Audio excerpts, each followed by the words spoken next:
Irmãos, vamos começar nossa live. Esperar aqui o reverendo Elton entrar.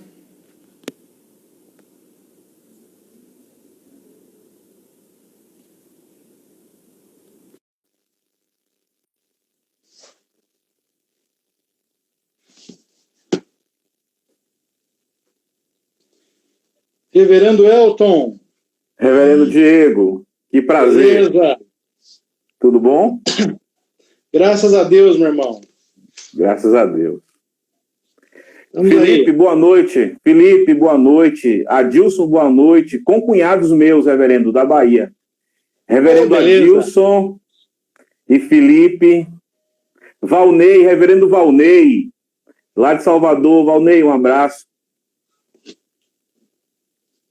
Aí, os nossos irmãos aí, que são também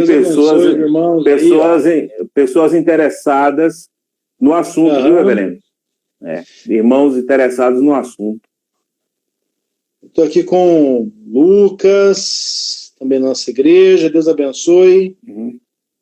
Felipe, vamos aí. Muito bom. Isso aí, reverendo. Um assunto complexo, né? É um assunto live hoje. O assunto é complexo, o assunto é triste, o assunto é indesejado, e até por isso, reverendo, há tanta negação de sua existência, né? Porque tem pessoas que não acreditam que existe racismo, pessoas que acham escravidão também, alguns negam que tenha tido escravidão. Então, é um assunto, assim, indesejável, porém é uma realidade triste, né? Uma realidade triste, e nós precisamos falar disso, reverendo, porque são vidas, entendeu? São as vidas das pessoas que estão sendo perdidas, inclusive, né? Nos Estados Unidos aí, acho que esses dias startou nos Estados Unidos novos tempos de protesto, né? Você viu lá como foi assassinado o Floyd, né? E aquilo é racismo, reverendo. Aquilo é racismo. Ele fez aquilo com o Floyd porque no sentimento dele não era um ser humano que estava ali. Não era um ser humano. No sentimento dele era um animal que estava ali. E esse animal precisava ser de todas as formas contido. E para conter esse animal teria que ser com violência. E como é um animal, não importa muito se morrer. Então aquilo ali é racismo, é a ideia de que o homem preto, as pessoas pretas, elas não são de fato seres humanos, não são dignos de viver, são animais, são perigosos. Isso tem a ver com estigma. Estigma é quando você tem medo de alguém. Então ele tem medo do preto ali, ele acha que se ele não matar o preto vai matar ele. Porque o estigma é que o preto é uma pessoa violenta, não é? Então, por isso que ele matou, assassinou daquela forma, porque para ele não era um ser humano que estava ali, reverendo. Então, é assim, nós precisamos falar desse assunto, né? É presente, é real, é triste, mas nós precisamos falar. Sim. Você falou de estigma. Eu me lembrei desse livro aqui, que eu li no começo do ano. Xerox, tá bom. Tá, tudo bem. É o PDF que eu imprimi. Tá. Do Erving Goffman. Sim, esse é o clássico. É o clássico do estigma. Muito interessante. Ele faz... Eu não sei se você já chegou a essa parte, Diego. Ele faz 3 classificações de estigma. Sim. Eu usei ele na minha dissertação, né? E para mim, as 3 classificações de estigma que ele apresenta se aplica como os negros têm sido estigmatizados. Em relação à origem, em relação aí você veja bem, africano, né? Veja só, o Marco Feliciano, aquele deputado evangélico, sim, ele diz que o africano é amaldiçoado, que os africanos são descendentes de Cã, né? E a maldição de Cã tá lá no povo africano, né? Quando é uma besteira muito grande, né? O é o Laurentino, nesse livro aqui, ó. O Laurentino falou uma coisa interessantíssima nesse livro, reverendo, sobre escravidão, que eu achei interessante. Laurentino fala aí que a escravidão ela é o principal fator definidor da sociedade brasileira. Sim. E ele fala nesse livro aí que é uma questão desconhecida a escravidão no Brasil. Veja só, pastor, nós temos 520 anos de ocupação, né? 520 anos de ocupação. De escravidão. Mais de 350, pelo menos, de escravidão. Então, imagina isso, né? E tem gente que acha que não aconteceu escravidão no Brasil. Então, que tipo de sociedade... É igual, por exemplo, o pessoal que vai dizer que não teve holocausto. Exatamente. É a negação. É na mesma ideia do pessoal da Terra plana, por exemplo. É o pessoal que não toma vacina, porque acha que vacina faz mal. Eu não sei o que o irmão acha, mas eu tenho tomado... Eu tenho visto um fenômeno acontecendo na sociedade hoje, reverendo, que me deixa muito preocupado, que é o fenômeno da lacração. É o cara que se guia por pequenos posts do Instagram, do Facebook, e ele forma uma filosofia, uma ideia, uma teologia em cima de uma frase que ele leu no Facebook. Isso é um problema muito sério, porque isso denuncia algo muito sério. As pessoas não leem mais. As pessoas elas são capazes de ler pequenos fragmentos e elas confiam que esse fragmento foi bem cortado, que ele pertence à pessoa realmente a quem ele é endereçado. E isso é uma situação horrorosa. Sim, né? Não concordo, reverendo. Agora veja só, né? A ambiguidade das redes sociais. Por um lado, nós estamos tendo essa conversa aqui ao vivo, com irmãos de outros estados aqui com a gente, por causa da rede social, né? Então é uma coisa positiva, é uma coisa boa. Mas, por outro lado, tem todo esse problema aí que você acabou de citar. Parece que a discussão dos assuntos ela se tornou muito superficial. Não leem mesmo. Basta você publicar um texto lá na rede social. Publique um texto que passe de 3 parágrafos e você vai perceber... a maioria não vai ler. Então, é muito imagético, né, a questão da rede social, né? É a questão da imagem, é aquela comunicação rápida e as pessoas... A questão, reverendo, é que presidentes de nação têm sido eleitos por causa disso. Sim, é o fenômeno que elegeu tanto o Trump quanto o Bolsonaro. Exatamente, exatamente. As redes sociais. Hoje as pessoas elas têm uma grande dificuldade em ler, né? Interpretar texto. Né? Interpretar texto é uma dificuldade cada vez maior. A gente está caindo naquele período em que você tinha escribas, né, que conheciam a língua, que usavam a língua, enquanto a grande população era analfabeta e achava que a língua era uma coisa mística, né, maravilhosa. Né? Mas, reverendo, eu preparei alguns excertos aqui que eu queria usá-los como provocação para a gente poder fazer a nossa conversa render. E eu queria que o irmão comentasse uma palavra de oração para a gente. Vamos. Senhor, nosso Deus, nosso Pai amado, louvado e glorificado para sempre seja o teu santo nome. Sim. Porque tu és o Deus soberano sobre todas as coisas, tu és o Criador dos céus, da terra e do mar, de tudo aquilo que neles há. E tu és também o Criador do homem, Senhor. A tua palavra nos ensina que o Senhor criou o homem conforme a tua imagem, a tua semelhança. A tua palavra também nos ensina, Senhor, que de um só homem o Senhor fez todas as nações.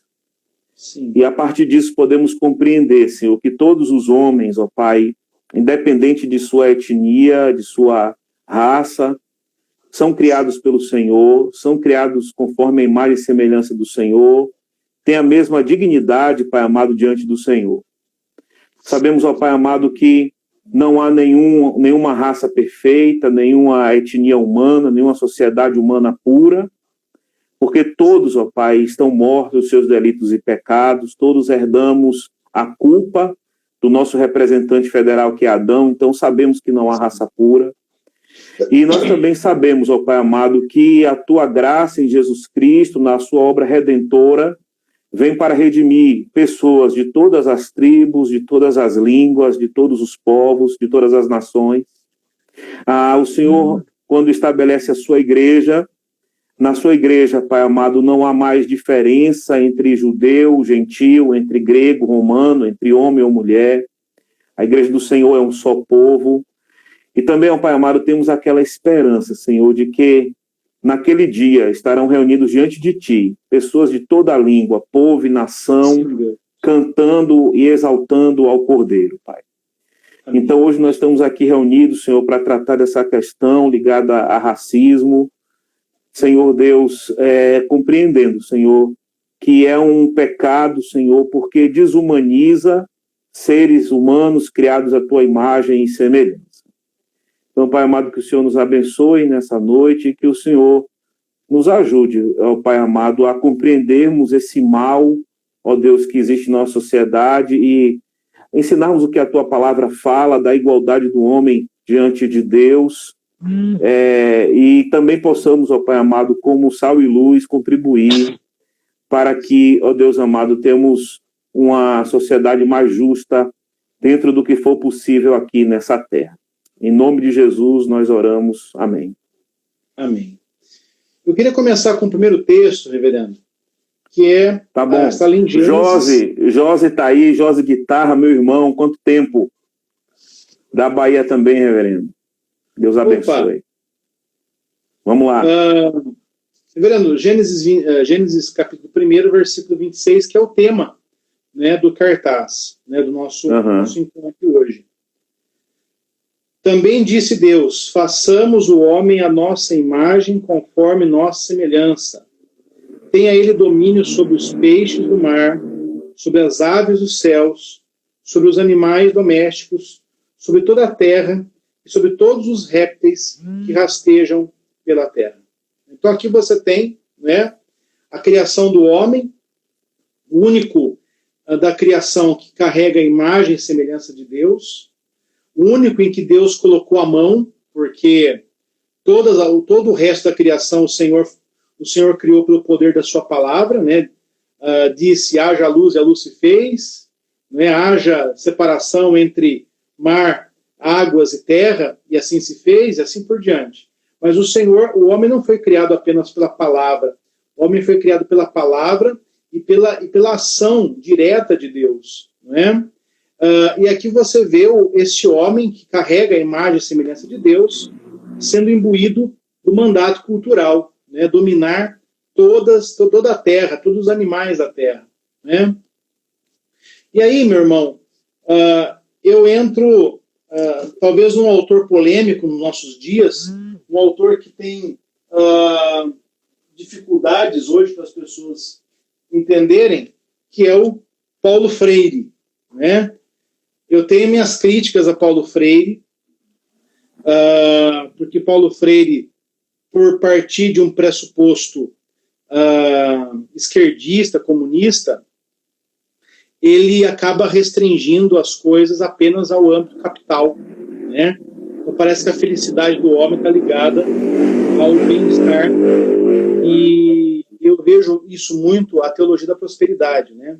Tanto o marxista quanto o teólogo da prosperidade, eles são reducionistas.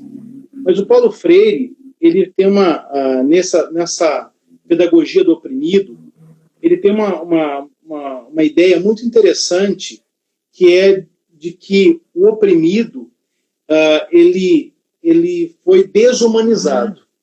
Ele foi desumanizado. E esse processo de desumanização, empreendido por um opressor, ele é um pecado. E aí eu queria unir aqui tanto Paulo Freire como Erving Goffman, porque ambos vão dizer que se estabelece uma relação dual. O oprimido, ao mesmo tempo que ele é oprimido pela sociedade, ele se sente oprimido. Ele vive esse estigma da opressão. Então ele não consegue se libertar da opressão, ele não consegue se desenvolver, porque isso acabou sendo uma cadeia psicológica. Então Paulo Freire diz que há duas cadeias. Uma que é da sociedade, que impõe sobre ele um estigma, e a outra é uma cadeia interna, da qual ele próprio não consegue se romper. É o autoestigma, ou auto-objetificação. Exatamente. E aí o Erving Goffman diz o seguinte: a sociedade estabelece os meios de categorizar as pessoas e o total de atributos considerados como comuns e naturais para os membros de cada uma dessas categorias. Os ambientes sociais estabelecem as categorias de pessoas que têm probabilidade de serem neles encontradas. Então, ou seja, cada sociedade estabelece aquilo que é normal, aquilo que é bom, e aquilo que é anormal, aquilo que é ruim. E ao fazer isso, depois de Gênesis 3, na perspectiva do pecado, nós acabamos por desumanizar as pessoas e transformá-las em animais, como o irmão estava falando, né? Então, nós começamos nossa conversa hoje falando muito sobre isso, sobre humanidade, né? O racismo, ele é uma violação da própria perspectiva da humanidade, do homem que foi criado à imagem e semelhança. Quando nós chegamos, por exemplo, no mais antiga lei do Antigo Testamento, que é o preceito dado a Noé, quando o Senhor vai dizer: aquele que derramar o sangue do próximo deverá ser morto, porque derramou o sangue daquele que é a imagem e semelhança do Senhor, nós vemos a dignidade humana, né? Todo ser humano carrega em si essa dignidade, né? O homem, que eu cito aquele pensador, Pico della Mirandola dizia que o homem ele é especial em toda a criação porque ele é alguém que está sendo construído, né? É a mesma ideia que o Paulo Freire traz, de que o homem é um ser inconcluso, né? Ele está sendo construído diariamente. E esse é a grande beleza do homem, né? De estar descobrindo os seus potenciais que são ligados a esses atributos que o Senhor comunicou na criação, né? Isso. Então, eu queria que o irmão desse para a gente uma definição de racismo, né? Uma definição de racismo. O Laurentino Gomes, nessa obra Escravo, ele tem uma frase que eu achei fantástica. O Laurentino diz que escravidão sempre existiu na humanidade, né? Então você inclusive tem escravidão na Bíblia, com regras estabelecidas, né? Que era a venda da força de trabalho. Mas a escravidão negreira, que se estabelece ali no século XV, né? O primeiro leilão de escravos é lá na região de Lagos, ali no sul de Portugal, né? Em 1444. Então, o primeiro leilão acontece ali no século XV, depois se espalha por toda a Europa, e vai dizer que o grande problema da escravidão negreira é que ela estabelece um estigma, como nenhuma outra estabeleceu antes. Ela coloca um estigma sobre uma raça. Então, reverendo, eu queria que o irmão falasse sobre esse conceito de racismo, e eu queria que o irmão falasse para a gente um pouco dessa noção de racismo estrutural, que é uma coisa que às vezes a gente não percebe. Eu lembro uma vez conversando com o irmão sobre cotas, lembra? Sobre cotas na universidade. Eu tinha uma visão muito equivocada sobre a questão das cotas, e naquela conversa eu passei a observar melhor os lugares em que eu estava. Eu era radicalmente contra as cotas, porque eu acho que todos nós que fizemos escola pública somos vítimas de uma pedagogia que não nos levou até onde nós precisávamos ir. Mas, depois daquela nossa conversa, eu reparei uma coisa, que, de fato, na universidade não haviam tantos negros quanto brancos. Que no curso de mestrado você não tem tantos negros quanto brancos, mesmo havendo cotas. Mesmo havendo cotas, você não tem o acesso de tantos negros nos cursos universitários, nos cursos de pós-graduação, não é? As pessoas podem falar assim, não, mas eu conheço negros que se destacaram no mercado de trabalho, tudo, né? Um exemplo é o irmão, né, que é uma referência aqui no nosso presbitério, né, em instrução, especialmente nessa área da sociologia, mas não é a grande maioria. Né? Nós tivemos 400 anos de escravidão, tivemos períodos em que o Brasil teve uma grande população negra, e essa população depois foi regimentada nos subúrbios, nas favelas, né? E há um genocídio, né, contra essa população durante esses anos que nós temos aí de história brasileira.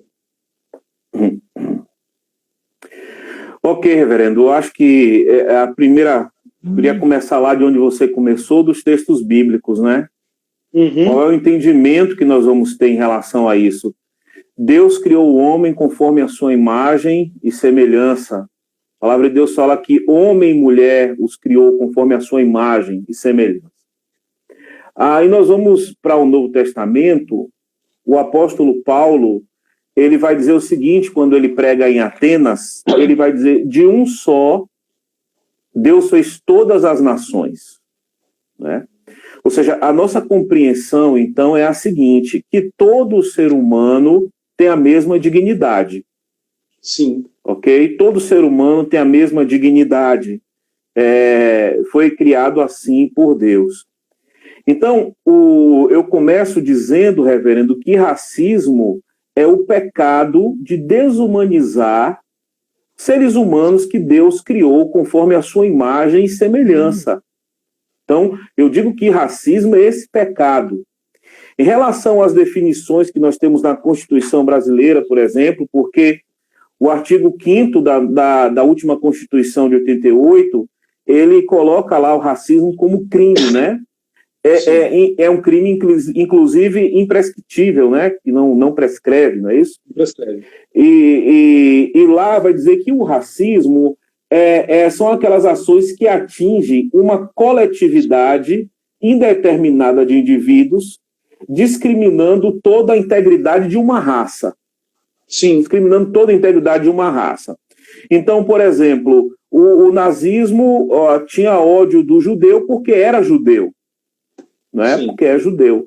Então, o racismo contra o negro é porque ele é negro.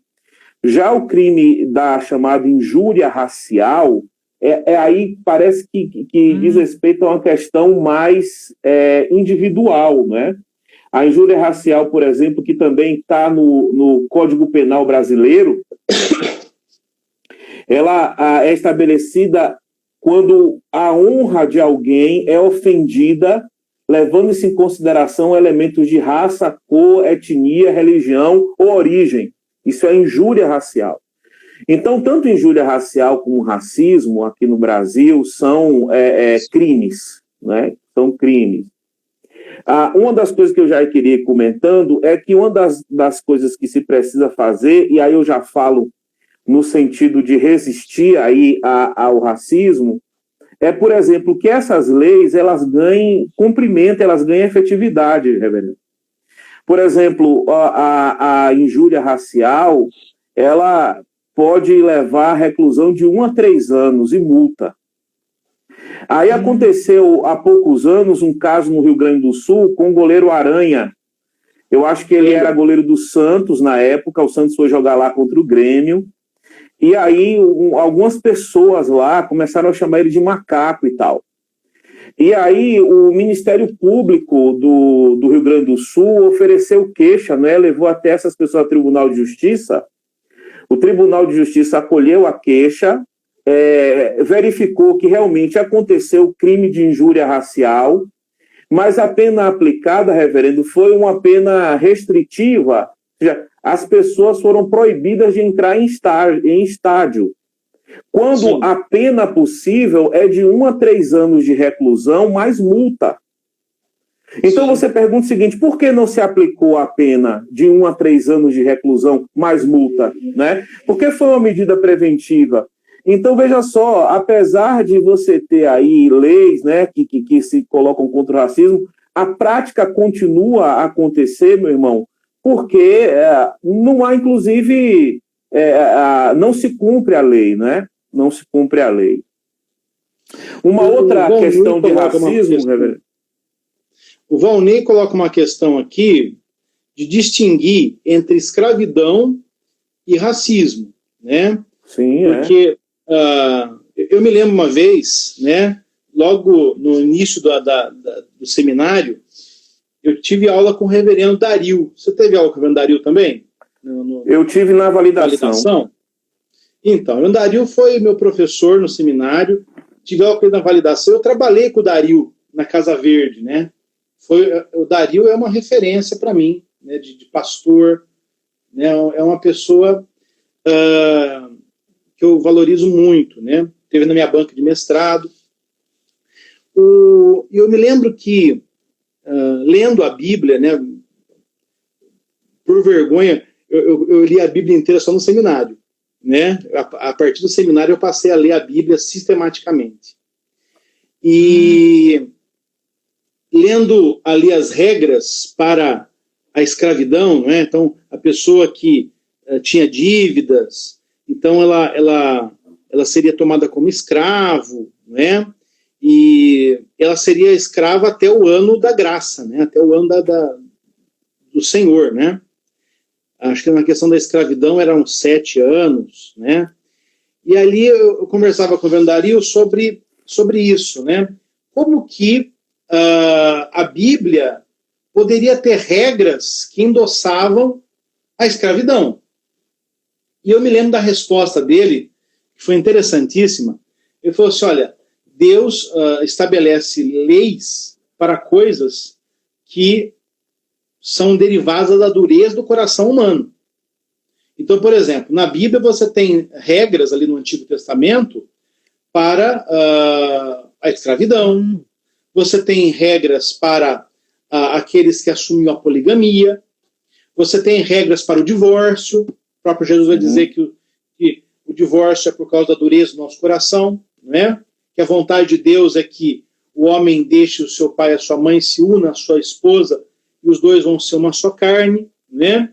Então, ele mostrava uma coisa que eu não entendia na época, que era numa sociedade, num mundo, onde essas coisas eram guiadas pelo homem e pelo sadismo humano, o Senhor estabelece leis para refrear a própria tendência do homem à violência, né? Então, colocava leis. Então, a pessoa era escravizada, mas ela seria liberta no ano da graça do Senhor, né? Poderia até continuar assim, né? Para falar, reverendo, aí do comentário de Valnei, a diferença entre racismo e escravidão. Alguém pode ser vítima de racismo e não ser escravo. Hoje, por exemplo, no Brasil há um racismo, né, estrutural contra a raça negra, mas não há mais escravidão formal.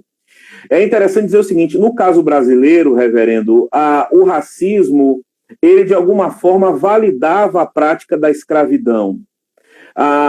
Quando o Portugal começou a ocupar a África, era na época ainda das cruzadas, e acontecia que o Papa precisava de apoio do exército português para tomar a Terra Santa.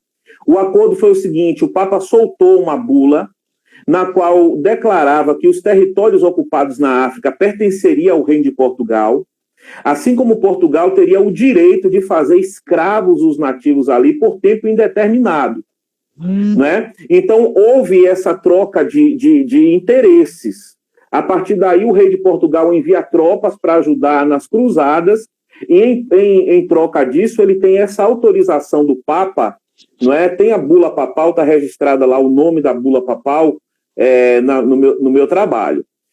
Então há essa autorização. E veja só, como a questão é eurocêntrica, o europeu ele acha o seguinte: eu posso chegar em outro continente e a verdade que prevalece lá é a minha verdade. Então eu vou chegar lá, não vai me importar quem são as pessoas que estão lá, como é a sociedade que se organiza lá, porque é a minha religião, são as minhas leis, é a minha língua, não é? Aquelas pessoas são infiéis que estão ali. Inclusive, a base religiosa para a escravidão é a seguinte: por que você pode, por exemplo, escravizar? Porque é melhor você ser um africano escravizado e cristianizado do que você ser um africano livre pagão. Então, quando as pessoas entravam nos navios negreiros, havia um padre lá que ia batizando com nome cristão aquelas pessoas, né? Os africanos eram batizados com nomes cristãos, e a partir daí, então, essa ideia é um benefício para esse africano ele se tornar escravo de um cristão, porque assim, pelo menos, ele vai ser cristianizado. Então, esse racismo religioso, reverendo, esse racismo religioso é uma das bases religiosas para a prática da escravidão. Outras teorias, né, pseudocientíficas que embasaram a escravidão aqui é o darwinismo social, né? Aquele desenvolvimento da ideia de Darwin de que o mais evoluído ele deve prevalecer sobre o menos evoluído, isso se aplicou aí à questão de seres humanos. Então, também, num sentimento muito eurocêntrico, a ideia é que o europeu ele é o ser humano desenvolvido, então ele pode prevalecer sobre aquele que é menos desenvolvido, por exemplo, o africano. Isso aqui no Brasil, inclusive, trouxe muita preocupação para Nina Rodrigues. Nina Rodrigues foi um dos primeiros a tratar sobre a questão do africano no Brasil, tem aquele livro dele, Africanos no Brasil. Ele estava preocupado com o futuro da nação por causa da miscigenação. Sim. Então, com a chegada dos africanos aqui, ele estava preocupado que a relação entre europeus e africanos fosse produzir no Brasil uma raça híbrida, praticamente, de seres humanos com aqueles que não eram seres humanos.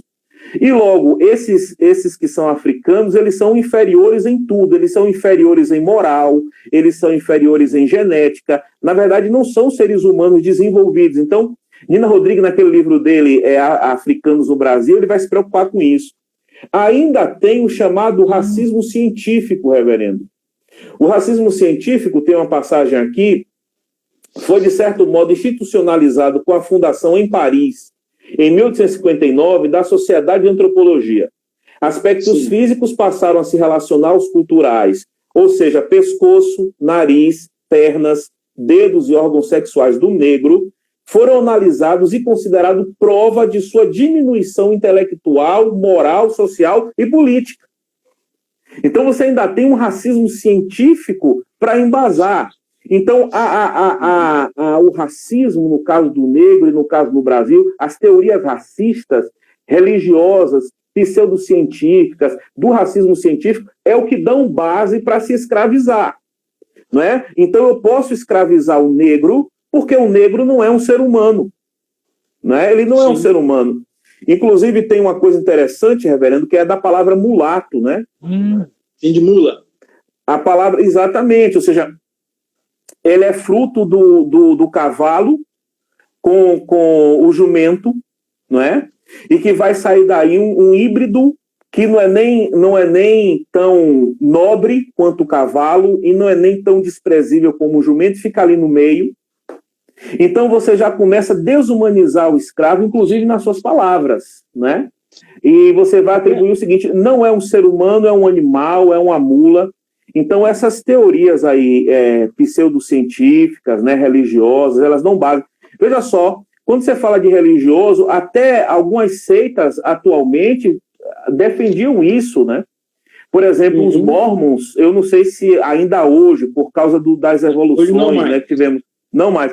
Mas os Mormons atribuíam aquele sinal lá, não é? De Caim ser a cor preta da pele. Seria o sinal. Então você liga aí às pessoas de pele preta tudo aquilo de maldade, de maldição, tanto que não havia entre os mormons, entre a liderança dos mormons, não era permitido pessoas pretas, né?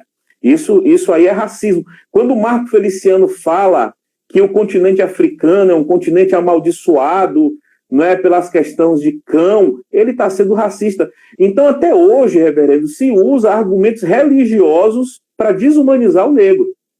Sim, né? Sim. E a partir dessa desumanização, todo tipo de crime foi colocado lá na escravidão. E como o Laurentino fala, reverendo, a escravidão ainda é alguma coisa que não é bem conhecida por todos nós, né? São mais de 350 anos de escravidão. E aí eu fiz uma pesquisa sobre como era a infância das crianças escravas no Brasil, na tentativa de fazer uma correlação com situações atuais. Uma das coisas interessantes, por exemplo, em relação ao escravo, né, é que ele não é um ser humano, ele é uma propriedade, ele é um bem, mas ele só era humanizado se ele cometesse algum crime. Sim. Então, ele é a única propriedade a quem pode ser imputado crime. Então, quando um escravo cometia um crime qualquer, se ele quisesse fugir, se ele quisesse roubar alguma coisa, aí ele seria encarcerado, né? Hoje, veja só, reverendo, entre os pretos, 61,7%, entre os presos no Brasil, isso aqui é um dado do próprio governo brasileiro, viu? Entre os presos no Brasil, isso aqui é uma informação da Câmara dos Deputados Federais. Foi publicado em 6 de agosto de 2018. Entre os presos no Brasil, 61,7% são pretos ou pardos.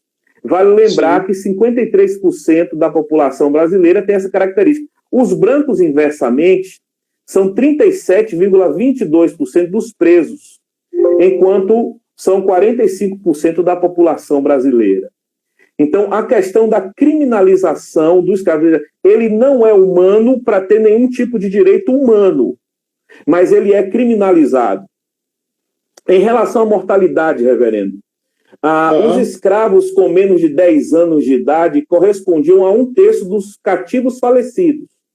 Entre estes, 2/3 morriam antes de completar 1 ano de idade.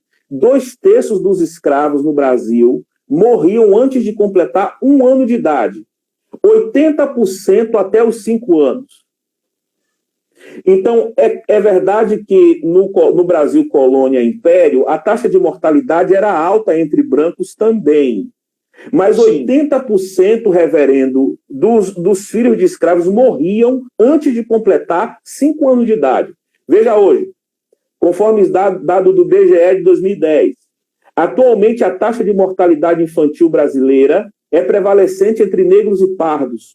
Conforme dados do censo do IBGE de 2010, apresentados pelo periódico Caderno de Saúde Pública, a soma da porcentagem da taxa da mortalidade infantil entre pretos e pardos chega a 35,9%, enquanto a de brancos fica em 15%.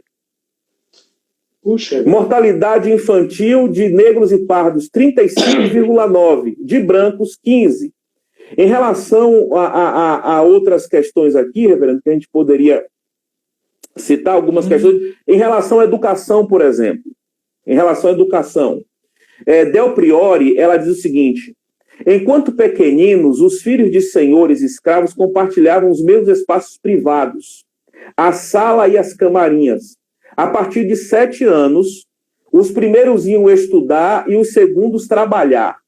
Né? Aí a pesquisadora Caroline Jango, ela afirma o seguinte: a cultura de discriminação vem permeando a instituição escolar, deformando a identidade de crianças negras e pardas e impondo a elas o fracasso escolar ao longo dos anos. Aí vem um dado aqui do IBGE, reverendo, de 2015, sobre a questão das universidades que você já colocou. Veja só. Em 2005, um ano após a implementação das ações afirmativas, como as cotas, apenas 5,5% dos jovens pretos e pardos classificados pelo IBGE em idade universitária frequentavam a faculdade. 5%. Em 2015, 12,8% entre negros de 18 a 24 anos chegavam. Ou seja, melhorou muito por causa das ações afirmativas. Mas, mesmo assim, esses 12,8% dos jovens negros não chega nem a metade dos brancos, que é 26,5%. Não chega nem a metade. Em relação ao trabalho, uma criança com 7 anos, nascida escrava, ela já começava a trabalhar. Com 12 anos, ela já estava bem adaptada ao trabalho e ela começava a receber o nome. Veja só, um escravo não tem identidade, ele está longe da sua família, ele está longe do seu nome, ele foi alijado de tudo isso. Com 12 anos, ele recebeu o nome da função que fazia. Então, Ana Mucama, não é? Então, João Carroceiro. Quando chegava com 14 anos e ele já podia exercer o trabalho de um adulto, aí essa criança passava a valer o mesmo que um adulto valeria. Hoje, reverendo, conforme as pesquisas que nós fizemos em relação a mulheres negras, né, em relação aos rendimentos, olha o que o IPEA diz. É uma pesquisa do IPEA de 2018.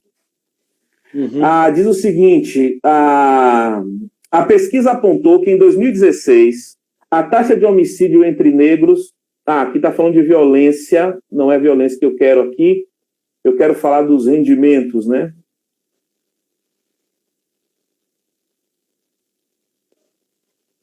Tá. Deixa eu ver se eu acho. Reverendo, quando o senhor procura aí... Pode falar. Historicamente, a gente já chegou no Brasil a ter uma grande população negra, né? População que até se sobrepujava a população branca. Lá no Brasil Império, né? No Segundo Império também. Nenhuma revolução de independência brasileira pretendeu libertar escravos. A única que fez isso, a única revolução que pretendia a libertação de escravos, as duas únicas, né, foi a Conjuração Baiana, em 1798, e a Confederação do Equador, né, que era ali organizada pelo Barata. O que acontece, né, que essas revoluções, elas não deram em nada. Por quê? Porque a elite açucareira no norte, a elite agrícola do sul, elas dependiam do trabalho escravo, né, e elas não apoiaram, os próprios republicanos não apoiaram essas revoluções. E no Segundo Império, nós temos um período ali no final do Segundo Império, que é o interesse no branqueamento da população brasileira.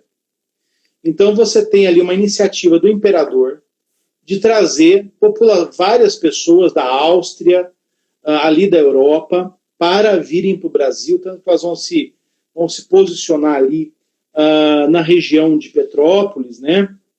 Você tem vários europeus, austríacos ali naquela região, né? Inclusive eles vieram achando que iam encontrar uma coisa, encontraram outra, não tiveram a passagem paga. Foi uma situação bastante inóspita, né? E a própria libertação dos escravos, ela se dá muito mais por motivos políticos do que humanitários, né? Há uma tendência ali, né? Começa com o senador Vergueiro, de contratar mão de obra assalariada ao invés de escravos. Isso parecia algo humanitário, mas era meramente político, porque trazer o imigrante da Itália e da Espanha, além de mais barato, era muito mais tranquilo, né? Você não precisava caçá-lo, não precisava escravizá-lo, ele trabalhava de sol a sol, ele queria fazer a América, né? Se ele adoecia, você não precisava se preocupar. Então, o que acontece é um processo de mão de obra europeia e que trazia um outro estigma, né? Era uma mão de obra preparada, não é? Uma mão de obra mais útil, né, mais bem aproveitada, né? E isso vai trazendo aquela ideia. Assim como quando se trouxe o negro para o Brasil, se trouxe porque o índio era mole, o índio era preguiçoso, né? Interessante, né? Você invade a terra da pessoa e ela tem que trabalhar da maneira que você quer, né? E ainda leva o pejorativo de ser morto. Então você traz o negro para o Brasil para substituir o índio, porque ele era preguiçoso. E depois você traz o europeu imigrante, ali no final do século XIX, começo do século XX, porque o negro não era uma mão de obra especializada. Então o Brasil sempre foi colocando estigmas sobre aquele que ele rejeitou. Né? É importante dizer, reverendo, o seguinte: o Brasil é racista e esse racismo é uma consequência da escravidão. Esse racismo aí não é um racismo de branco contra pretos, esse é um racismo de toda a sociedade. É importante falar isso, para não se pensar que quando falamos de racismo, queremos criar uma guerra entre brancos e pretos, de jeito nenhum. O preto também é racista no Brasil, porque ele nasceu, ele foi criado, ele foi educado numa sociedade racista de 350 anos de escravidão. As pessoas estão colocando aí questões atuais que indicam racismo, e é verdade. Eu, por exemplo, tenho uma Raquel, eu acho que foi a Raquel Paulo, comentou do racismo velado que às vezes se faz dentro das empresas, né? O dado que eu queria colocar, reverendo, de questões presentes que indicam racismo e que está em todas as estruturas, por exemplo, eu já falei de saúde aqui, citando a mortalidade, que é muito maior entre negros do que entre brancos. Nós já falamos aqui de educação, onde a porcentagem de pretos não chega nem a metade de brancos nas universidades, melhorou com a questão das cotas. Nós já falamos aqui em relação à criminalização e a encarceramento, não é? Em relação à porcentagem de negros presos é muito maior do que a porcentagem da sua população. Falando em relação ao mundo do trabalho que foi citado aí, reverendo, eu tenho um dado aqui também do IBGE de 2019. O dado do IBGE vai dizer o seguinte: destaca-se a vantagem dos homens brancos sobre os demais grupos populacionais, sendo que a maior distância de rendimento ocorre comparado às mulheres pretas ou pardas, que recebem menos da metade do que os homens brancos oferem. O segundo grupo de maior vantagem é o da mulher branca, que possui rendimentos superiores não só aos das mulheres pretas ou pardas, como também aos dos homens dessa cor ou raça. Os homens pretos ou pardos, por sua vez, possuem rendimentos superiores somente aos das mulheres dessa mesma cor ou raça, razão de 79%, a maior entre as combinações. Ou seja, veja só, exercendo a mesma função, é possível que uma mulher preta receba até 79% menos do que um homem branco. Isso é um dado do IBGE de 2019, reverendo. Então, veja, é na saúde, é na educação, é no mercado de trabalho. Quando a gente fala em posições de liderança dentro da sociedade, posições de liderança dentro da sociedade. Aqui tem também um dado do IBGE 2019. A gente não inventa racismo. Não é mimimi. É realidade. Né? Cita-se a situação das mulheres pretas ou pardas em desvantagem no quesito representação, tanto em comparação aos homens da mesma cor ou raça, quanto em relação às mulheres brancas. Veja, em 2018, as mulheres pretas ou pardas constituíram 2,5% dos deputados federais. Sim. Então, de mulher preta, só 2,5% dos federais. Em relação aos deputados estaduais, 4,8%. Em relação aos vereadores, aí é um pouco maior. Tá, reverendo? Em relação aos vereadores, isso pode chegar aí até 5% de representação. Então, veja, posições de destaque na sociedade, rendimentos no mundo do trabalho, saúde, educação, isso é racismo, pastor. Isso é racismo estrutural. Mortalidade, vamos falar de violência. Vamos falar de quem morre por morte violenta no Brasil, reverendo? Quais são os dados de quem morre por morte violenta no Brasil? Vamos lá, vamos aqui.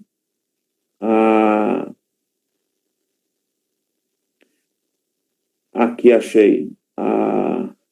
Segundo o Atlas da Violência do IPEA de 2018, o índice de pessoas que foram vítimas de morte violenta é muito maior entre negros do que entre não negros. A pesquisa apontou que em 2016 a taxa de homicídio de negros era 40,2%, enquanto a de não negros foi 16%. A pesquisa mostrou ainda que entre 2006 e 2016 a taxa de homicídio de negro cresceu 23%, enquanto a de não negro diminuiu 6,8%. Meu irmão, nós vivemos em uma sociedade extremamente racista. Não é conversinha de botequim, não é mimimi, não é historinha. Os dados todos estão mostrando isso, pastor. É consequência direta da escravidão que nós tivemos aqui, de todos os crimes, não é, que foram cometidos contra os negros, não é, os africanos que foram trazidos para cá, contra os seus descendentes. Né? Então, toda a sorte de estupros, aliciamento à prostituição, trabalhos forçados, todo tipo de estigma, todo tipo de violência, e nós convivemos hoje com um tipo de sociedade. Há uma diferença aqui em relação aos Estados Unidos, reverendo, que nos Estados Unidos teve lei, depois da escravidão abolida, algumas leis, não é, nós sabemos, ainda separavam brancos de pretos. Então, nos Estados Unidos, o racismo não é uma coisa velada como é aqui no Brasil. Tentativas foram feitas, reverendo, para disfarçar o racismo no Brasil. Por exemplo, aquela ideia de Gilberto Freire, de um encontro harmônico entre as raças, essa narrativa aí é uma das piores coisas que nós já tivemos. Aqui não houve encontro harmônico em hipótese alguma. Quando o europeu chegou aqui, ele matou os índios. Eles não foram convidados pelos habitantes aqui da América. Convidados, não venham aqui nos visitar, tomem nossa terra, fique para vocês. Não houve convite. O que aconteceu aqui foi violência. Os negros que vieram para cá também não foram negros que aceitaram um convite para vir para cá. Eles vieram para cá sob ferros. Eles vieram para cá escravizados. Essa miscigenação aí, que é propalada como alguma coisa positiva, isso foi fruto dos estupros realizados contra as africanas e as suas descendentes aqui no Brasil.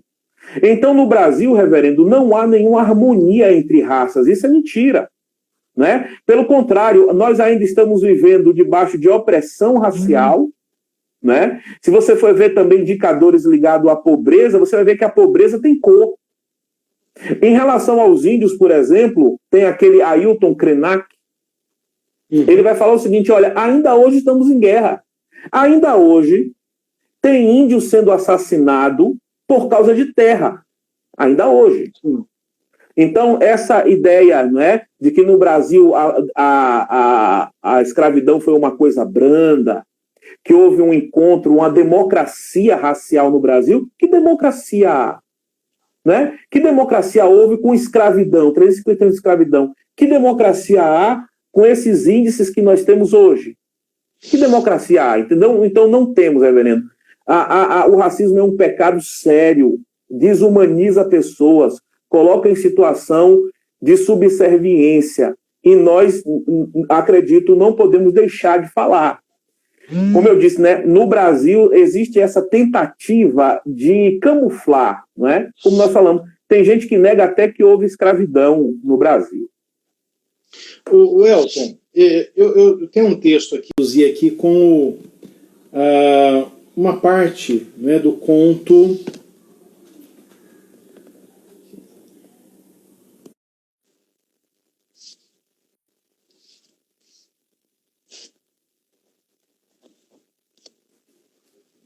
Isso, reverendo.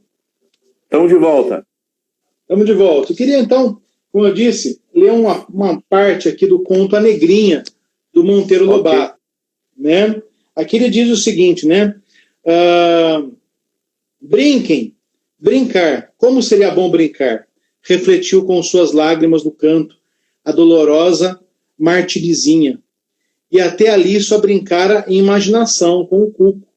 Chegaram as malas e logo. Meus brinquedos, reclamaram as duas meninas. Uma criada abriu-as e tirou os brinquedos. Que maravilha! Um cavalo de pau.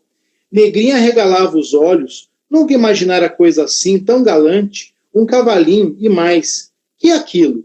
Uma criança de cabelos amarelos, que falava a mamã, que dormia. Era êxtase o olhar de Negrinha. Nunca vira uma boneca e nem sequer sabia o nome desse brinquedo, mas compreendeu que era uma criança artificial. É feita? Perguntou extasiada. E dominada pelo enlevo, no momento em que a senhora saiu da sala para providenciar sobre a arrumação das meninas, Negrinha esqueceu o beliscão, o ovo quente, tudo, e aproximou-se da criatura de louça.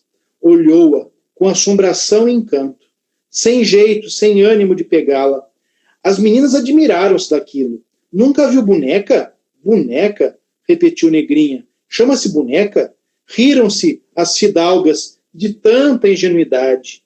Como é boba, disseram. E você, como se chama? Negrinha. As meninas novamente torceram-se de riso, mas vendo que o êxtase da bobinha perdurava, disseram apresentando-lhe a boneca. Pegue. Negrinha olhou para os lados, ressabiada, com o coração aos pinotes. Que aventura, santo Deus, seria possível? Depois pegou a boneca.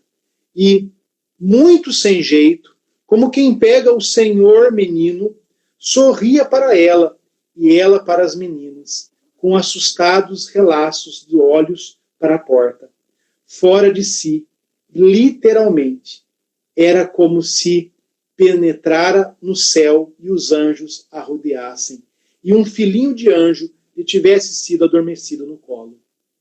Aqui você vê, né, a cena da Negrinha, que é uma criança que, como você disse na primeira parte, nasceu na casa, filho de uma escrava, a escrava morreu, a criança ficou ali, e ela ficava ali para levar coques, né, para levar cascudo da senhora da casa. E esse momento, a humilhação, né, ela servia para que a mulher descarregasse nela a sua ira, a sua raiva, né, e esse é o momento em que as sobrinhas dela chegam. E elas têm os brinquedos. E a Negrinha nunca viu uma boneca. E é interessante, primeiro, ela não tem nome, o nome dela é Negrinha. Segundo, ela nunca viu uma boneca. Ela nem sabe o nome daquilo. Ela não sabe o que é brincar. Né? E se você continuar lendo a história, você vai ver, né, que no final a Negrinha ela morreu, né, porque teve uma doença e não foi tratada. E no final da história, a mulher, as meninas vão estar se lembrando dela, da menina ingênua que não sabia o que era uma boneca, e da senhora, né, com saudade dela porque ela era boa para levar cascudo. Né? Então, o Monteiro Lobato, ele tem essa visão ali no começo do século XX, né, de retratar essa realidade. Contudo, Elton, nesses últimos tempos... Alguns acusam... desculpa, Reverendo. Então, acho que você vai falar isso agora. Alguns acusam Monteiro Lobato de reproduzir o racismo, né? Até lá na Emília, né? Amarelo, Anastácia, né? Eu queria ligar essa questão do Monteiro Lobato a esses movimentos que explodiram no mundo todo, né? Então, por exemplo, pichação na estátua de Churchill, na Inglaterra, falando que Churchill é um nazista, é um fascista, né? Racista. É uma situação complicada. E o Monteiro Lobato, ele sofre com essa patrulha. Por quê? Porque ele retrata a situação da Anastácia, que é essa negra que recebe toda a herança de uma abolição que foi feita a toque de caixa, né, para agradar ingleses, e que não surtiu os efeitos necessários. Ele reproduz isso. Mas, ao mesmo tempo, o Monteiro Lobato escreve todo um livro de contos retratando as atrocidades que eram cometidas contra negros no Brasil. Né? Então, mostrando a Negrinha no primeiro capítulo, mostrando o Mugio Moqueado, né, que é o o negro que foi morto e era comido pelo seu dono, né? Então, o Monteiro Lobato, ele tem um livro chamado O Presidente Negro, né? Então, o Monteiro Lobato, ele é fruto de uma época. O Laurentino Gomes diz uma coisa interessantíssima nesse livro, que no século XIX, todo mundo, de alguma maneira, estava ligado à escravidão, né? Ou eram escravos ou descendentes de escravos, ou eram escravizadores e descendentes de escravizadores, né? Então há uma patrulha que faz uma avaliação que não vê contexto, né? Então elege aí pessoas, rótulos, e isso também é muito perigoso. Eu queria que o irmão comentasse isso com a gente. Eu também acho, porque veja só, reverendo, não é dessa forma que você vai reescrever a história. Sim. Não é dessa forma que você vai reescrever a história. Eu acho que a ideia é você precisa se inteirar da história, não é? E você não vai mudar o que já aconteceu aqui, inclusive os heróis, não é? Por exemplo, lá na Rússia, os heróis estão lá, Lenin está lá, né? Entendeu? Stalin, né? Mas Stalin, os heróis, e você não vai conseguir mudar, inclusive a adoração que os seguidores têm em relação a isso, mas o que você precisa é se informar e perceber que as questões não são naturalmente construídas, mas elas são socialmente desenvolvidas. Sim. Então, por exemplo, a situação de inferioridade do negro na sociedade brasileira não é uma questão natural. O negro não é naturalmente inferior, não é? Todos os seres humanos, nós estamos destacando aqui, foram criados conforme a imagem e semelhança de Deus. Sim. Então, não é porque o negro não é tão inteligente quanto o branco. Não é porque o negro é tendencioso ao crime e o branco não é. Nós que somos cristãos e acreditamos na Bíblia, nós sabemos, primeiro, que todos foram feitos conforme a imagem e semelhança de Deus. E acreditamos também que todos caíram no pecado, não é? Ou seja, não há uma raça pura, não há uma raça pura.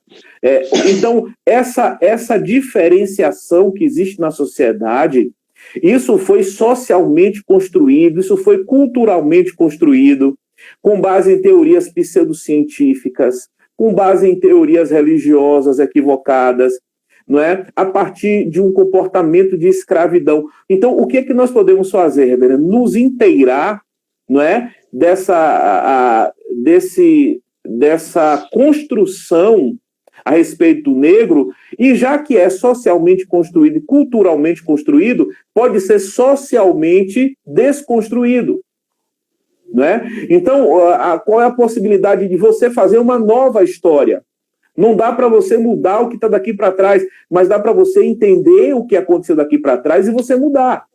Então, você tem que entender que não é normal haver um abismo social tão grande entre raças. Isso não é natural, não é predeterminado.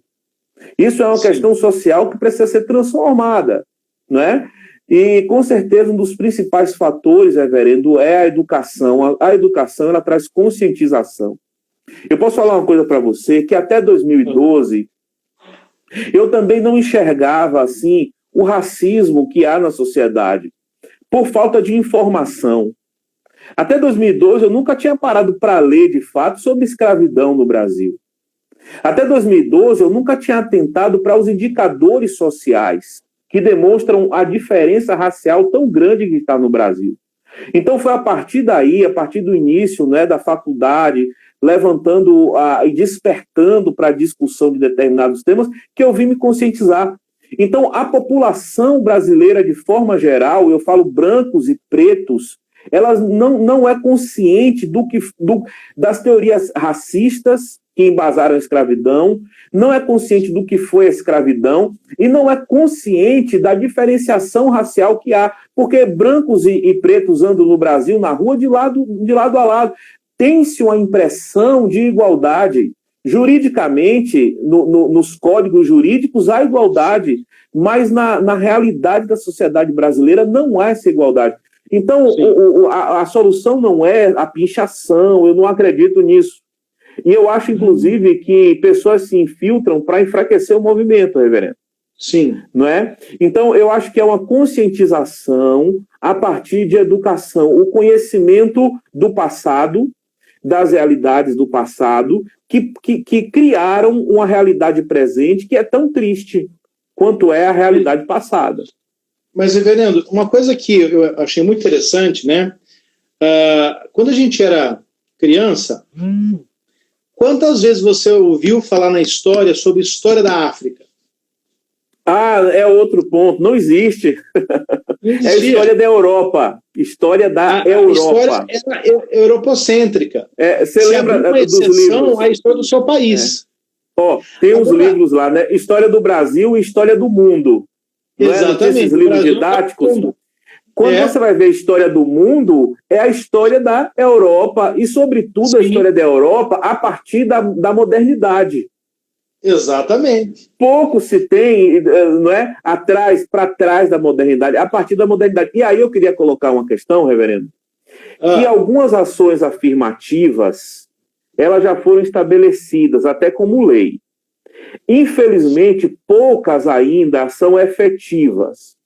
Por exemplo, o racismo, né, desde 88, como crime, imprescritível, a injúria racial como crime, são importantes, mas você conhece, eu não conheço, e aqui eu vou admitir a minha ignorância, mesmo, mas eu não tenho conhecimento de alguém que foi condenado por racismo no Brasil.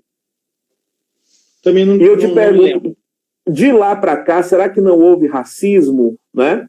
Aí quando você chega, por exemplo, no caso onde a injúria racial é constatada, a pena que se aplica é uma pena restritiva, você não pode entrar no estádio. Poderia ser de 1 a 3 anos de reclusão. Um outro fator de ação afirmativa é a obrigatoriedade do ensino de história e cultura da África. Sim, é nesse ponto que agora eu te pergunto, qual escola, você é um professor, não é? Do sistema estadual, continua sendo pediu baixa do sistema estadual para assumir o ministério, mas continua sendo professor, ligado à educação. Qual escola o irmão conhece? Não é? E aí eu vou perguntar, conhece? Porque eu sei que em algumas foi estabelecido essa obrigatoriedade. Mas você já viu isso em algum lugar? Em alguma escola que você chegou lá e conheceu? Eu já vi. Quantas? Eu já vi. Eu já vi. Tanto é que foi uma experiência que eu não esperava, né? Quando eu comecei a dar aula hoje eu ofereço aulas particulares, né? E eu ofereço nas áreas humanas, né?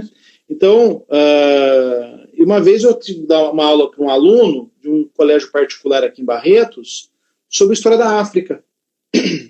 O Império de Axum. Aí você foi procurar teórico. Porque, imagina, eu não tive história da África quando eu era adolescente. Se alguém falar para você Revolução Francesa, você sabe onde encontrar, você tem material em casa, tem livro. Agora, Reino Cuxita, Reino de Kush, Reino de Axum, né? Nós não vemos isso. E aí, uma coisa que é interessante é que esses reinos eles têm uma participação muito grande na própria história das escrituras. Você pega, por exemplo, o Egito. A mulher de Moisés, né, Zípora, era uma cuxita, né? Você pega, por exemplo, o Egito, que não está na Europa, ele está no norte da África. Né? Eu já comentei uma vez com você isso, que Jesus, né, veja só, e como é interessante, né, reverendo? Apesar de ter se canonizado essa imagem de Jesus europeu, o Senhor Jesus nunca pisou na Europa, né? Mas ele já pisou na África. Mais, tem um detalhezinho aí. Ele esteve na África como refugiado. Exatamente. Por que ele foi para a África? Ele foi para a África para não morrer. Ou seja, ele foi refugiado na África. Então, esse pastor Feliciano, que fala que a África é um lugar amaldiçoado, ele é tão ignorante, até em relação à Bíblia. Ele não sabe que o Senhor Jesus não amaldiçoou, esteve no continente africano, esteve como refugiado. É claro que nós não podemos negar que foi para se cumprir o que Deus disse, do Egito chamei meu filho. Sim. Não é? Mas um outro detalhe importante, a comunidade cristã mais antiga, depois do Oriente Alexandria, né? Não, mas eu queria falar do Império de Aksum, que ficava ali no Império de Candace, né? Provavelmente aquele etíope, né? Aquele eunuco que era servo da rainha de Candace, que foi evangelizado por Felipe, né? Ele retorna ao seu lugar de origem, e ali no Império de Aksum, onde hoje está a Etiópia, há uma das comunidades cristãs mais antigas do mundo, né? Então, eu acho que é uma maneira de inverter, né? De inverter essa situação que nós vivemos de racismo estrutural, é exatamente a educação, é mostrar o valor, né? A história dos países africanos, a história dos países asiáticos, que também foi muito negligenciada. A gente nunca ouviu falar de história de Japão, de China, né? A China passou a existir depois de Mao Tse-tung, né? O Japão passou a existir depois da bomba atômica, né? Então a gente não viu essas questões, e hoje, com a educação, é possível, né, você observá-las. E eu queria acrescentar aqui, eu estou acabando de ler esse livro aqui, do Pepetela Mayombe. É um autor angolano. E ele é um romance com um foco comunista, tá? eu não estou de vestido de vermelho por causa disso. Mas, olha só, cuidado que você está sendo visto, hein? Então é um livro de foco comunista, mas um romance belíssimo. Eu li numa semana e estou doido para saber o resto aqui, no finalzinho da história. Mas ele começa, cada ponto da história, um guerrilheiro faz o papel de narrador. E um desses guerrilheiros, que é o chamado Teoria, porque é como lá na Casa de Papel, né? Cada um tem um nome da guerrilha. E esse guerrilheiro, chamado Teoria, ele vai falar sobre a questão do racismo que ele sofre na África por ser mestiço. Sim. Olha o que ele vai dizer. Nasci na Gabela, na terra do café. Da terra recebi a cor escura de café, vinda da mãe, misturada ao branco defunto de meu pai, comerciante português. Trago em mim o inconciliável, e é este o meu motor. No universo de sim ou não, branco ou negro, eu represento o talvez. Sim, porque veja só, a gente fala de África, quando na verdade são muitos países diferentes, são muitas culturas diferentes, é extremamente heterogêneo. Quando as pessoas vinham nos navios negreiros, reverendo, as pessoas não se entendiam, os africanos não se entendiam, porque viam lotes de escravos de lugares diferentes, então línguas diferentes, culturas diferentes, religiões diferentes, né? Então é muito heterogêneo, não é nada de homogêneo. Religiões. Tem em Salvador tem uma praia que se chama Jardim de Alá. Sim. E se chama Jardim de Alá porque era onde desembarcavam os negros muçulmanos. Então, o Jardim de Alá. Então, a cultura é muito diversificada. Estudar, então, a história e a cultura da África é importantíssimo, reverendo, até para você desdemonizar, digamos assim. Exatamente. Porque tudo que é do negro aqui é demoníaco. Então, por exemplo, até mesmo entre os cristãos, né? Então, na África só tem candomblé, só tem isso e aquilo, e você vai estudar e você vai perceber, por exemplo, que uma das comunidades mais cristãs mais antigas está na África. Então, para desconstruir essa demonização de tudo ligado ao africano e ao preto, é uma construção. Isso precisa ser desconstruído, né? Exatamente. Aí, ele continua, uma coisa linda aqui, ele vai falar assim, olha, talvez é não para quem quer ouvir, sim, e significa sim para quem espera ouvir não. A culpa será minha se os homens exigem a pureza e recusam as combinações? Sou eu que devo tornar-me em sim ou não? Ou são os homens que devem aceitar o talvez? Face a este problema capital, as pessoas dividem-se, aos meus olhos, em dois grandes grupos, os maniqueístas e os outros. É bom esclarecer que raros são os outros. O mundo é geralmente maniqueísta. O bem e o mal lutando. Esse livro é fantástico. Muito bom. Muito bom, muito bom. É sempre um prazer conversar com você, porque o tanto que a gente aprende. Sinceramente, reverendo, eu fiquei muito alegre de você desejar ter essa conversa sobre esse tema aí do racismo, né? Sendo você um pastor e sendo uma pessoa tão estudiosa, alguém que gosta de estudar tanto. Aqui o Valnei está colocando uma sugestão de leitura. MG Baquaqua. MG Baquaqua. Aí, sugestão de leitura, né? Olha, Valnei é um pastor em Salvador, é amigo nosso, irmão nosso. Nós fizemos uma live recentemente também falando dessas questões, entendeu, reverendo? Por exemplo, pastor Diego, Salvador é a maior cidade, a segunda maior cidade negra do mundo. Veja, eu falei do mundo, incluindo a África. A população negra de Salvador só é maior do que a população negra de Lagos, na Nigéria. Né? E você não tem noção da quantidade de preconceito contra o negro que há na cidade de Salvador. Você não tem noção. Olha. E eu atribuo isso a que, quando eu morava lá, reverendo, sinceramente, para mim as questões não eram tão claras como são hoje. Você sabe aquela metodologia de que para você analisar um fenômeno você tem que ter um distanciamento?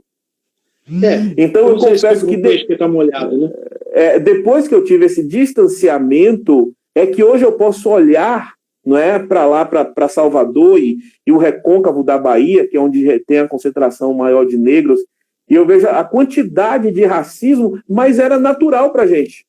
Natural para a gente se comportar de uma forma racista, porque, como eu estou falando para você, racismo não. As pessoas falam, mas o preto também é racista. Claro que é. No Brasil, todo mundo é. Precisa a gente olhar para dentro de nós mesmos, ter a coragem de entender que ações que nós temos como naturais são ações racistas.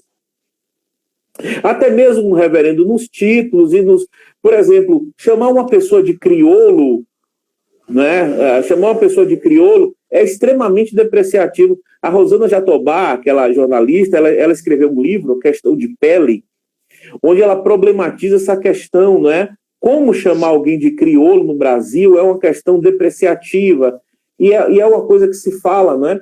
Por exemplo, o próprio termo enegrecer, né? Enegrecer, denegrir, por exemplo, coisa tão comum no nosso cotidiano, e você vai perceber que vai fazer uma referência aí a colocar em uma posição, né, de inferioridade as pessoas negras, né?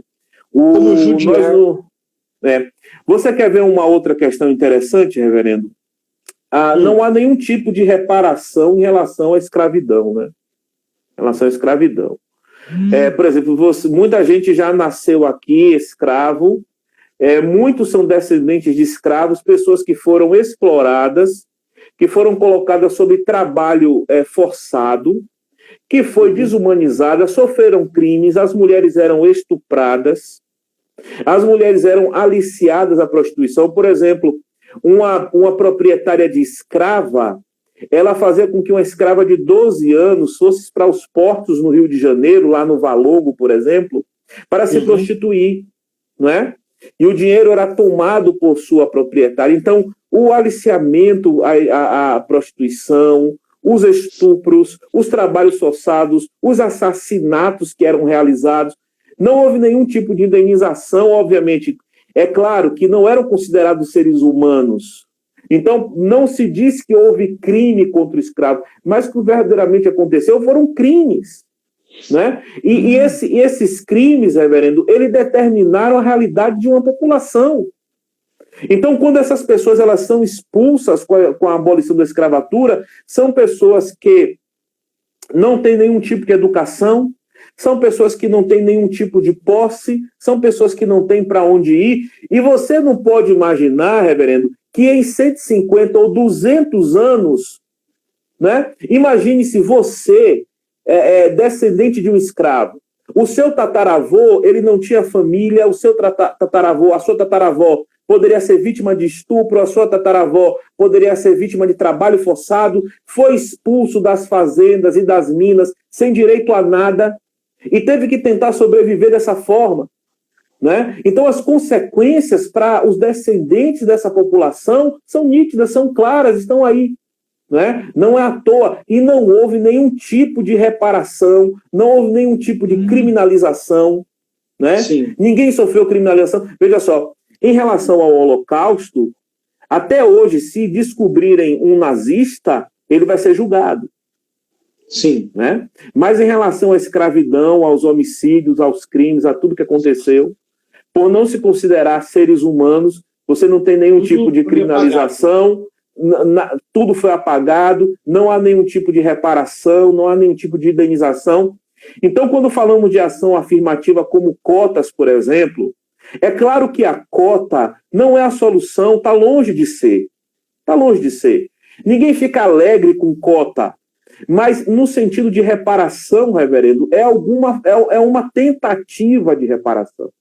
Não tem nada a ver com mérito, por exemplo. As pesquisas mostram que os alunos que entraram por cota, eles têm o mesmo rendimento daqueles alunos que não entraram por cota. Então, é uma tentativa de reparação, mas inclusive muito pequena, do prejuízo que essa população descendente de escravos tem no Brasil. Né? Então, isso é uma questão da sociedade brasileira, sim.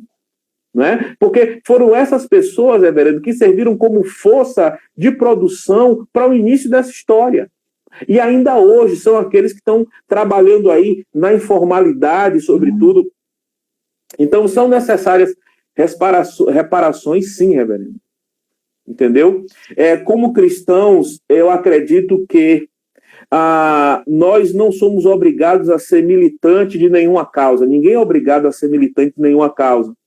Mas acho que é importante nós reconhecermos como cristãos que o racismo existe, que o racismo é um pecado, que o racismo desumaniza seres feitos à imagem e semelhança de Deus. Sim. Precisamos olhar para nós mesmos e saber se não temos exercido um comportamento racista, tanto individualmente como instituição, né? E poder, assim, na luta para estabelecer e para denunciar as injustiças sociais, como os profetas faziam, né, dentro de Israel, eles se levantavam contra opressões sociais. É bom nós falarmos disso, né? Por exemplo, 2 pastores conversando sobre racismo não é algo comum, né, abordando esse tema. Nós falamos de tantos pecados, nós nos colocamos e falamos contra o aborto, nós nos colocamos e falamos contra a questão, né, da, entre aspas, ideologia de gênero, que é uma coisa a ser esclarecida. Exato. Então, nós nos levantamos nossa voz para falar contra esses pecados sociais, e por que também não falarmos contra o racismo, né? Mas aí, Elton, eu entendo o seguinte, sabe? A grande questão é que você tem temas, e os temas eles podem ser de 2 maneiras. Eles podem ser temas impostos e não impostos. Então, o que é um tema imposto? É o tema do momento, né? O tema do momento. Então, por exemplo, nós estamos falando de racismo hoje porque ele é um tema imposto. Porque você teve lá a morte do George Floyd nos Estados Unidos, que desencadeou uma série de protestos no mundo, né? Você teve a morte do Miguel lá na Bahia, não é? Aquele menino que caiu do prédio. Então isso gera uma revolta. Então é um tema imposto. Mas mesmo os temas impostos, eles podem ou não ser permitidos dentro do nosso limite semântico. Então, ou seja, às vezes alguns temas eles não são tratados, por quê? Porque nós temos limitações pessoais para tratá-los. Então, claro, às vezes a gente tem mais desenvoltura a tratar sobre aborto do que sobre racismo. E o racismo, reverendo, veja só, é como nós falamos no começo da conversa, é silenciado. Ele é silenciado. Né? Eu vi uma conversa que não existe. Eu vi uma conversa entre 2 pastores da nossa denominação ontem. Eles estavam falando sobre racismo, 2 pastores importantes da nossa denominação. Eu não queria citar o nome deles. mas dois pastores importantes, até que a gente admira, e eles falavam sobre racismo. Achei legal falar sobre o racismo, mas eles falavam de tal forma que parece que não existe racismo. Parece que não existe. O fato deles dizerem o seguinte, reverendo, veja só, a palavra de Deus nos fala em 1 Coríntios, capítulo 7, versículo 21, o seguinte: foste chamado escravo, não te preocupes com isso. Mas se ainda podes conseguir a tua liberdade, aproveita a oportunidade. Então, pegava um texto como esse aqui, para dizer assim, ó, se você foi chamado escravo, né, não se preocupa muito em deixar de ser escravo. Né? Aí pega um texto onde o apóstolo Paulo que ensina que em Cristo não há homem, nem mulher, nem escravo, nem livre. E eles falam assim, então, olha, diante de Deus todo mundo é igual, né? Diante de Deus, se você foi chamado escravo, você não deve se importar, você deve ter fé. Então, parece que eles não entenderam, os nossos colegas não entenderam, é que o racismo não é a Bíblia que estabelece racismo. O racismo é exatamente quebrar isso que a Bíblia está falando. É exatamente quebrar o que a Bíblia está falando. Então, os colegas abordaram o assunto, reverendo, como se praticamente no racismo existe, como se fosse uma coisa branda, não é? Ligando o racismo a bullying. Racismo é uma coisa muito diferente de bullying.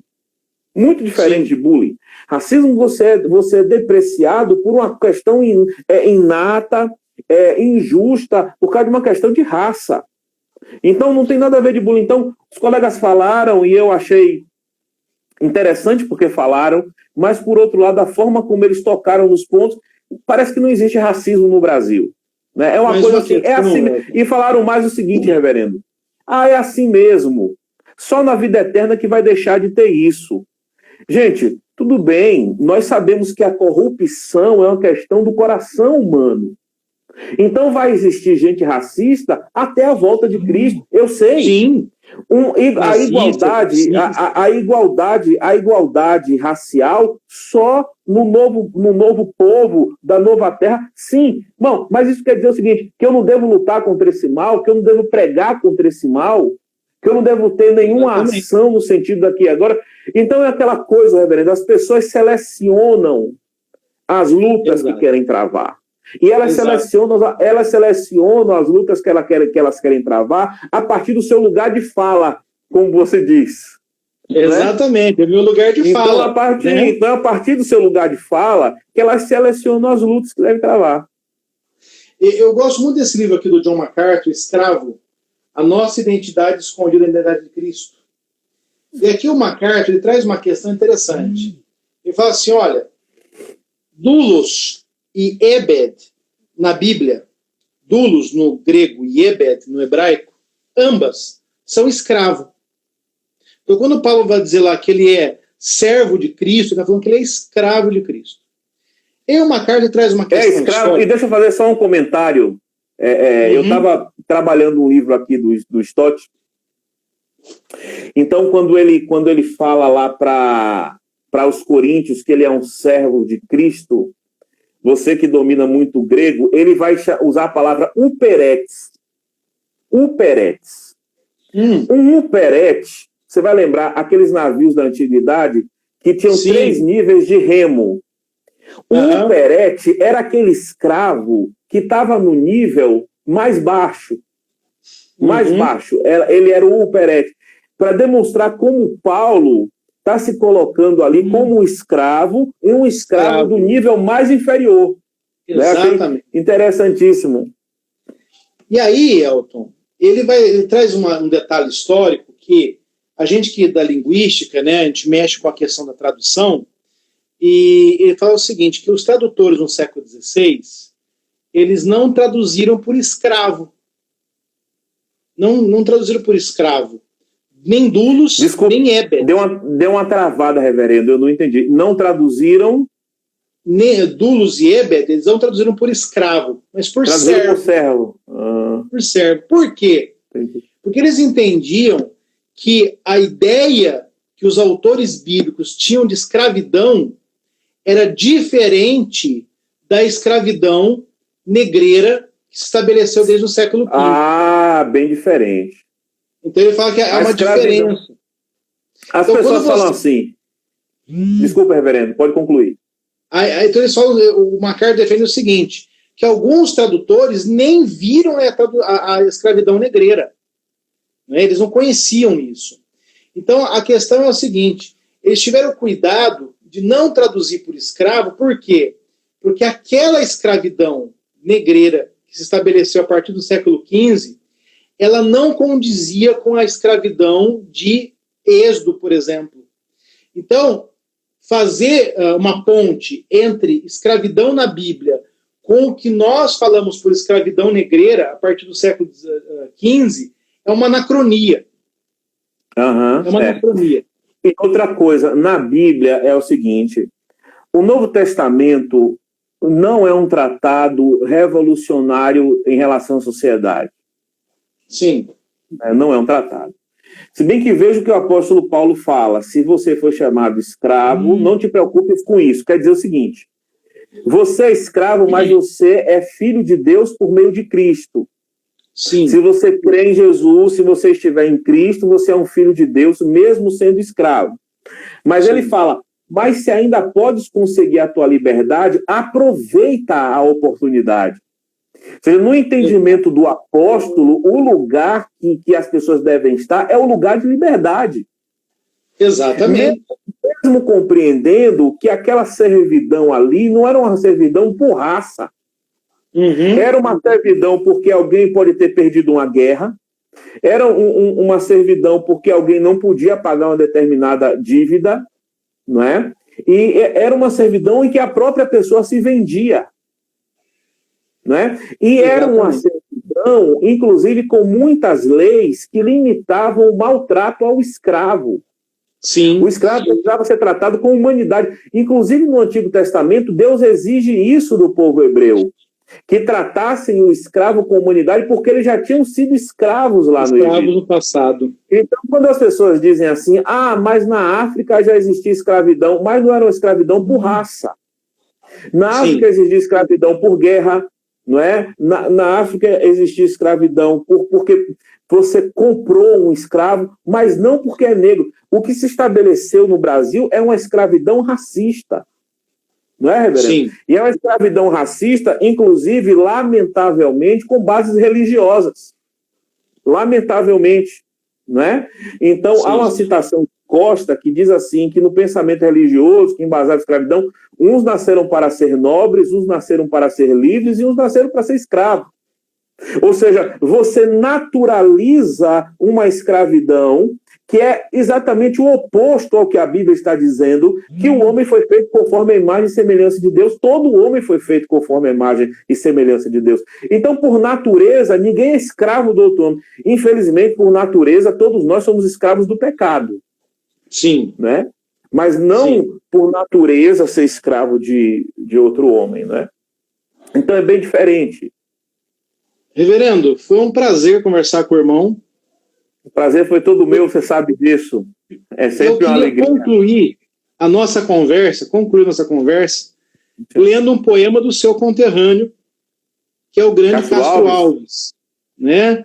Castro Alves. É Navio Negreiro, não? Navio Negreiro, a última parte do poema, quando ele diz o seguinte: existe um povo que a bandeira empresta para encobrir tanta infame e cobardia, e deixa transformar-se nessa festa em manto impuro de bacante fria.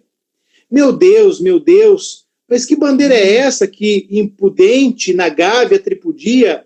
Silêncio, musa, chora e chora tanto, que o pavilhão se lave com teu pranto.